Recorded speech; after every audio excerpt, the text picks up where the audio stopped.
He is the CEO of the United Kingdom's renowned anti-slavery charity, Unseen.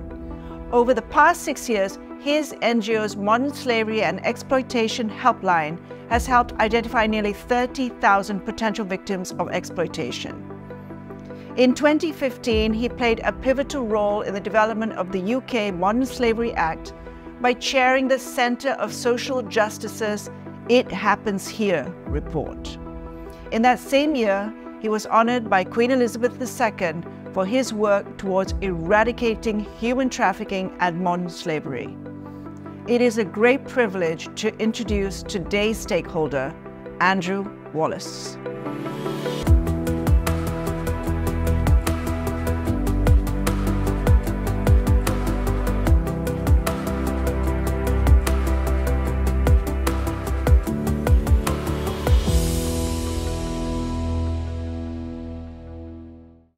Andrew, welcome to our program. I'm so happy that you've agreed to speak to us here in Kuala Lumpur. Wonderful to be with you today.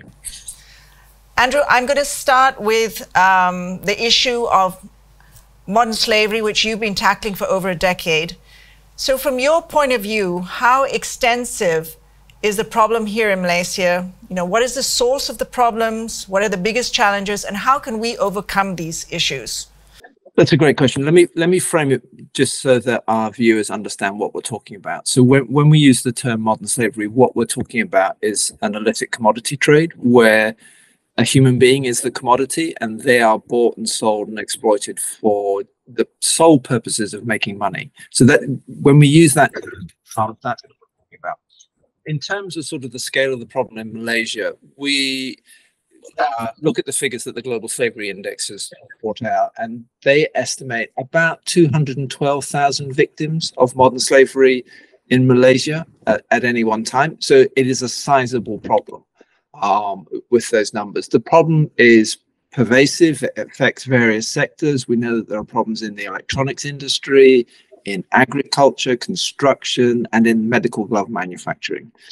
And the sources of those problems are manifold, and they include things like corruption, inadequate labour law enforcement, a large migratory workforce and refugee problems, and an underlying effect that is global, which is of poverty. So people seeking economic uplift and then falling into the trap of exploitation.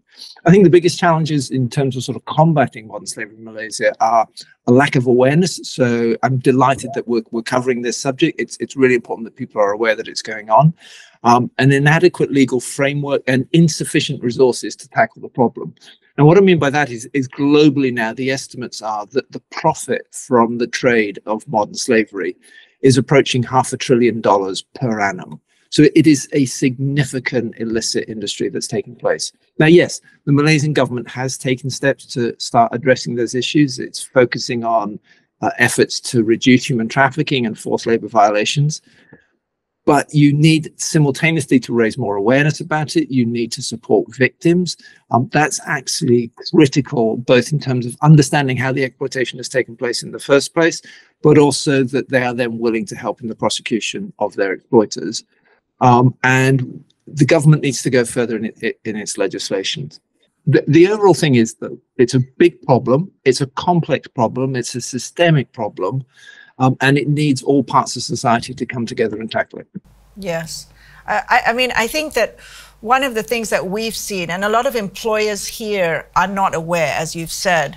And when I look at Malaysia as a whole, when we probably have about 2.4 million foreign workers. And we import primarily from Indonesia, Bangladesh, Nepal, Myanmar, India, Cambodia, and Laos. And a lot of the issues regarding recruitment happen in their home countries, and they have their own roots in corruption. So I suppose my question is, how realistic is it to expect Malaysian employers to be able to address those issues in their home countries that they're importing from? So that's a really good question, because, where is the onus of responsibility on this? There are sort of pan-national agreements, and organizations like the ILO talk about the principles of decent work and the principles of the recruiter pays, not the recruitee.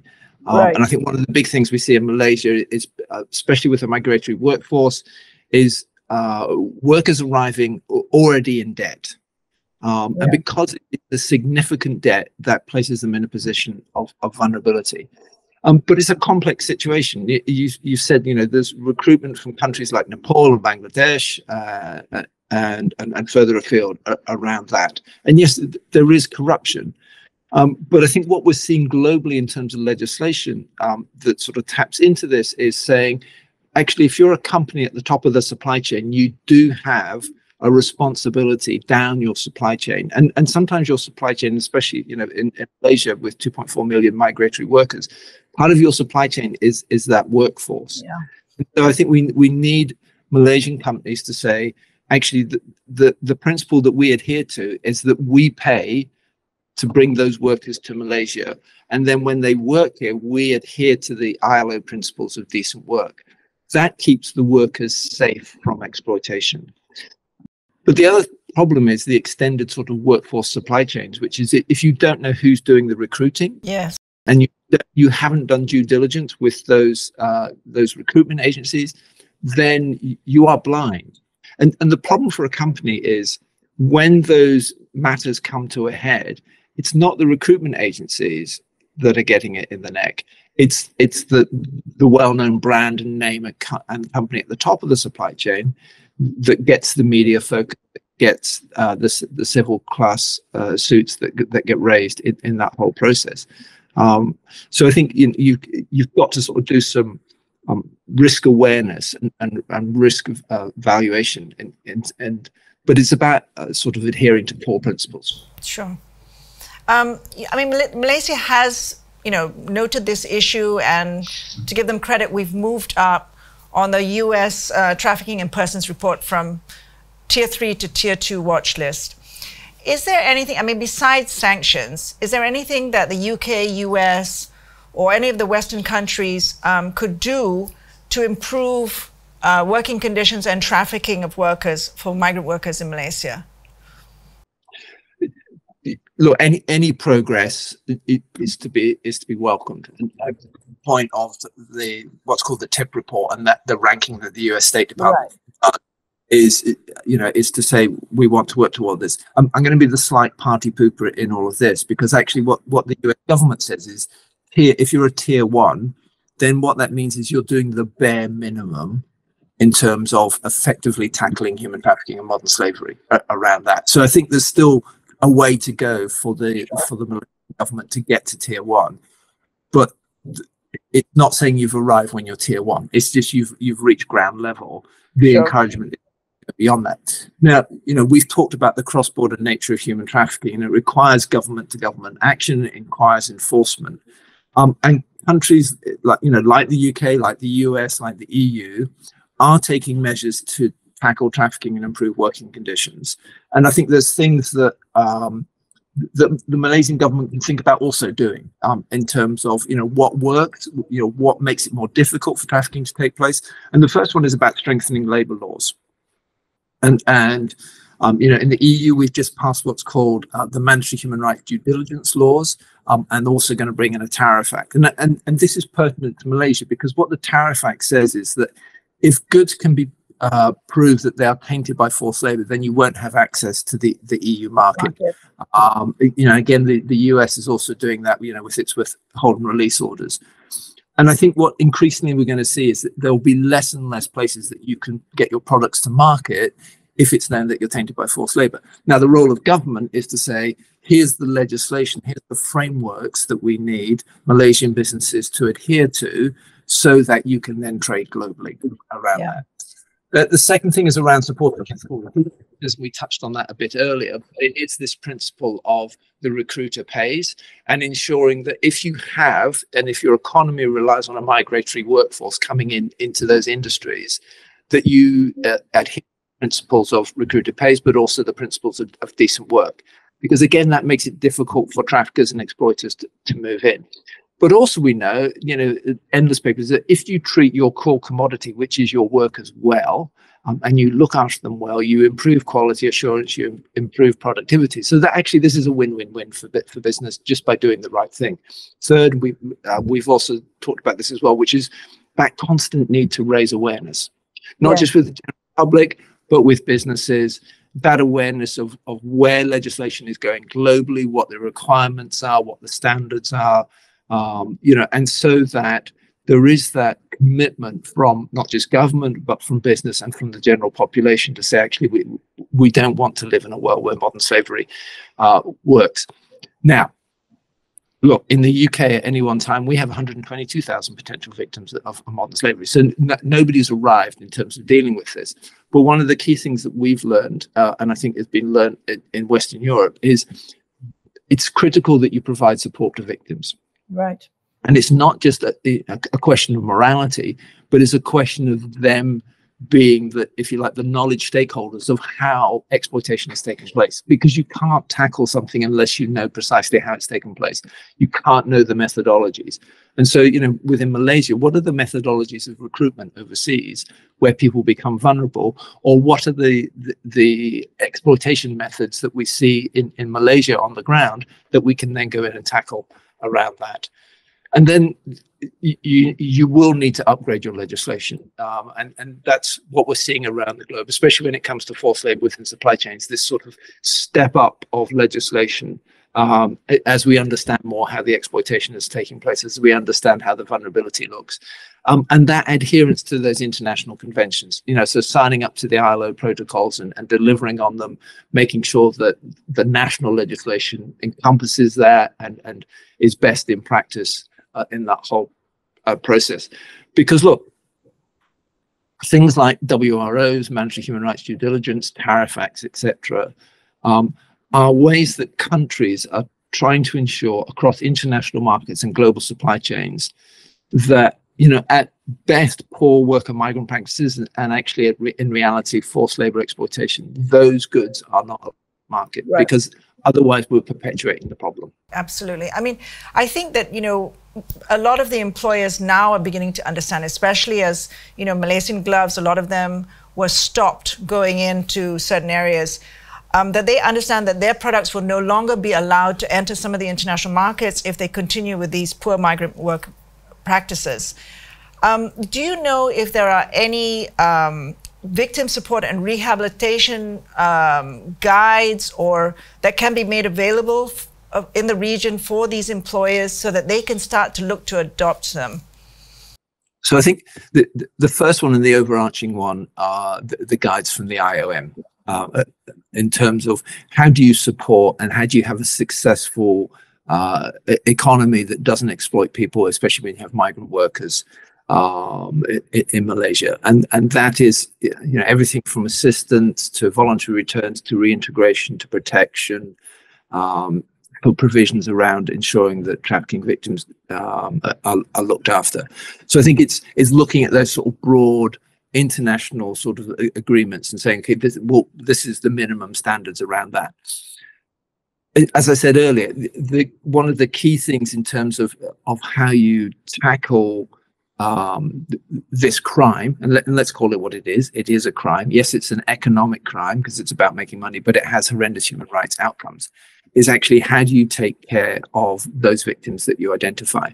And all the evidence points to the fact is that the better care of those victims, the better, not just the better outcomes for those individuals. And we have to recognize that this is one of the most heinous crimes, that can be committed against another human being. And historically, it's been seen on a par with, with murder. And, when you categorize and you look at the severity of the crime, the severity of sentencing around it, it is up there in terms of this is the detrimental impact that it has on an individual. But what we know is you need to ensure that people have access to medical care, to accommodation support if they need it, to legal support if they need it, that they are able to give their evidence and they're able to access that support in their primary language. They may need financial support, and I think that's particularly pertinent, when you've arrived in a country with a significant amount of debt bondage around that. There's a crucial role for NGOs to play in this. For my NGO, we're part of the UK's national response in supporting victims. And that is sort of taking somebody, and this is the way that we like to think about it at Unseen, we have the privilege of working with victims, but our journey with them is turning them into resilient individuals who are no longer vulnerable to exploitation. And that, if you want an overarching framework of what does support look like for these individuals, that's what you should be working towards. But also with a conduit with law enforcement, because a lot of these people don't trust law enforcement. Yes. They don't know how to access the legal framework that they need to access. And so we work alongside them and allow natural justice and justice to be facilitated, as well as understanding their plight and their needs. And then ensuring that if they want to go home and it is safe for them to go home, that is facilitated. If I could just move on to a very interesting study that I looked at, which is this collaborative case study by 6 UK universities on NHS procurement using Malaysian gloves as an example of breaches in NHS policies. I think that it would be very useful for people at home to understand what exactly happened when NHS bought these gloves from Malaysia. It's an interesting example of when you have policies and procedures and then you don't follow them, because of circumstances. Or another way of putting it is, when you only know you have values when, in those times of crisis or when there's a pinch point, you adhere to those values. What we had during the pandemic was, and it wasn't just the UK, but across the globe, there was this desperate need for PPE. Right. And Malaysia is the top manufacturer of those goods. However, prior to that, there were concerns about forced labor exploitation within the rubber glove industry, so these warnings not only came from the UK Home Office, but also from the UK High Commission in Malaysia, as well as from NGOs, saying, look, that there are real concerns about this supply chain and about these industries. What happened in the UK was 5-10 years ago, in terms of sort of government purchasing, there was a modern slavery matrix put into the purchasing process, which was to, in effect, sort of through a voluntary mechanism, stop goods tainted by forced labor coming into the UK market. When the pandemic hit, what has now transpired is that matrix wasn't adhered to in that whole process. So you had the warning from the High Commission, the warning from NGOs, journalists, and others of the vulnerabilities of purchasing from here, and you had this matrix. It shouldn't have been able to get through any of that, but because of the pandemic, it got through it. And so what happened was the Department of Health and Social Care, which is our government department that is tied into the National Health Service, secured about more than 760 million pairs of gloves from Malaysia. And this is by another government department saying, hang on, there is strong evidence of forced labor within these purchasing practices. They cannot come into the market. And yet we still went ahead and purchased in that whole process. Subsequent to all of that, there has been a class civil action suit against the government, which went to court, but before the trial started, the government settled out of court. In other words, the government held its hand up and said, yeah, we didn't adhere to our matrix, and we didn't adhere to the advice that we were getting in that whole process. Subsequent to that, we've now had a Healthcare Act in the UK, and there's a specific provision now within that act that says of the NHS, it cannot purchase goods tainted by forced labour. What we're waiting for is what we call the statutory guidance that comes with that, which is where the government explains how that is going to happen. So we will have gone, hopefully, from this sort of voluntary matrix to this legal framework around that. And I suppose the proof of the pudding will be the next time that this happens, that it doesn't, that these goods can't get to the market. And what that, for your Malaysian viewers and for Malaysian businesses, I think that should be a warning bell in terms of look where legislation is going. Right. Yes, others want to see another pandemic, but there will be something that ultimately, I think where this ends up is that more countries than not, especially in the West, will have legislation that says if there is evidence of forced labor, then you can't get these goods to market. And the other thing I think to also take note of is where the US has gone with its legislation. And I think that, you know, if nothing else captures the attention of boardrooms thinking about this, is this principle of what we call presumptiveness. So what they've got now is what's called the Uyghur Forced Labor Act. That presumes if you're sourcing from Xinjiang in China or China as a whole, we presume it's tainted by forced labor. You have to prove otherwise, and you can't even get your goods to market. And then on their website, they have this helpful graph that shows how much they're stopping month by month. And you know, it is scary amounts. And so, you know, fundamentally look, it's about doing the right thing, but it also has economic impact on an industry if you don't adhere to this. I mean, I firmly believe that the only way we will get change is when there's enforceable legislation, because then we'll have an economic impact. Andrew, before we wrap up, could I just ask you to share a little bit of your story about how you were involved in writing the Modern Slavery Act 2015? Well, thankfully, I didn't have to write the act, but so I chaired a report back in 2011 to 2013 where we looked at what was the nature and scale of what was then called human trafficking. You know, we coined the phrase modern slavery. There's a bit of back and forth between myself and President Obama as to who got there first, but we'll leave that for another show. We took an evidence-led approach in terms of what is the nature and scale of the problem in the UK and what is the UK's response. And we published that report in March 2013 with 80 key recommendations. And our primary recommendations, well, our primary finding was it was a much bigger problem than the government admitted to. And then our key recommendations were that there needed to be primary legislation. There were bits and pieces of legislation that were being used. It made it very difficult for policing. It made it difficult for businesses to understand what we were talking about, let alone the media and the general public. So let's have primary legislation. Let's have an independent anti-slavery commissioner that holds everybody to account and keeps everybody focused on this.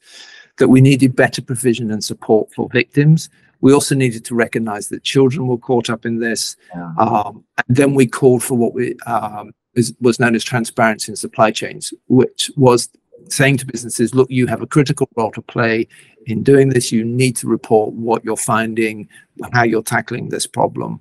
And then we also called for a national helpline and better support for victims and children. We published that report. We were very fortunate. We managed to be headline news for the 24-hour news cycle, and the government shifted from "we don't think we've got a problem" to "yes, we acknowledge there's a problem." That report got into the hands of the then Prime Minister David Cameron and then the Home Secretary Theresa May. And within 8 weeks, we were in the Cabinet office where the Cabinet was saying, based on this report and the evidence that you've brought forward, we're going to bring forward primary legislation. And then I lost 2 years of my life in and around Westminster, going through the whole process of how what is initially a bill then becomes an act of Parliament. You know, so giving evidence to select committees, being on other committees, interviewing experts in terms of how we could craft that. And at the same time, leading a coalition of NGOs and businesses and faith communities and the general public calling for this transparency in supply chains piece, which, you know, was only included at the very end, but was one of the most significant parts of the act. And then I had the privilege of sitting in the House of Lords when, and viewers might find this interesting, the way a bill becomes an act and part of the law of our country is that a man in black tights parades a piece of parchment from the House of Lords to the House of Commons, and then it goes to the Buckingham Palace, and the monarch, you know, does whatever the monarch does, and then it becomes a piece of legislation. So that was my involvement. Andrew, that's a wonderful way to wrap up. I can't thank you enough. I think that, you know, the more that people are made aware of this issue here, the better for everybody. And I just think the more awareness we can create, we will get to where we need to get. So thank you very much. Thank you. Thank you for having me. Thank you for raising the awareness. And that was the very dynamic Andrew Wallis, who enlightened us on the extent of the problems of modern slavery. We learned from him the source of the problems, the biggest challenges Malaysia faces in combating it, and how we can overcome those challenges. Europe, the United Kingdom, and the United States are all preparing legislation to fight this terrible scourge on humanity. That means businesses must prepare for it. They must realize that unless they make drastic changes to improve migrant worker conditions, they will no longer be able to penetrate international markets. Countries like Malaysia should be looking to make available victim support and rehabilitation for affected migrant workers. We can all do better. Thank you for watching. Join me next time on Stakeholders with Shireen.